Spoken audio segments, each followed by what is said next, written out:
شروع اللہ کا نام لے کر جو بڑا مہربان نہایت رحم والا ہے۔ رات کی قسم جب وہ چھا جائے اور دن کی قسم جب وہ روشن ہو جائے، اور اس ذات کی قسم جس نے نر اور مادہ پیدا کیے کہ تم لوگوں کی کوشش طرح طرح کی ہے۔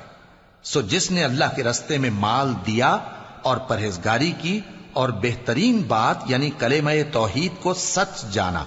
تو اس کو ہم آسان طریقے کی توفیق دیں گے، اور جس نے بخل کیا اور بے پرواہ بنا رہا اور بہترین بات کو جھوٹ سمجھا، تو ہم اسے رفتہ رفتہ سختی میں پہنچا دیں گے،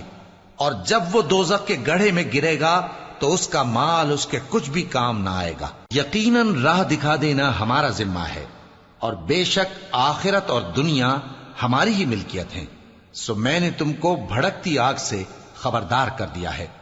اس میں وہی داخل ہوگا جو بڑا بدبخت ہے، جس نے جھٹلایا اور منہ پھیرا، اور جو بڑا پرہیزگار ہے وہ اس سے بچا لیا جائے گا۔ وہ جو اپنا مال دیتا ہے تاکہ پاک ہو، اور اس لیے نہیں دیتا کہ اس پر کسی کا احسان ہے جس کا بدلہ اتارا جائے، بلکہ اپنے رب اعلی کی رضامندی حاصل کرنے کے لیے دیتا ہے، اور وہ عنقریب خوش ہو جائے گا۔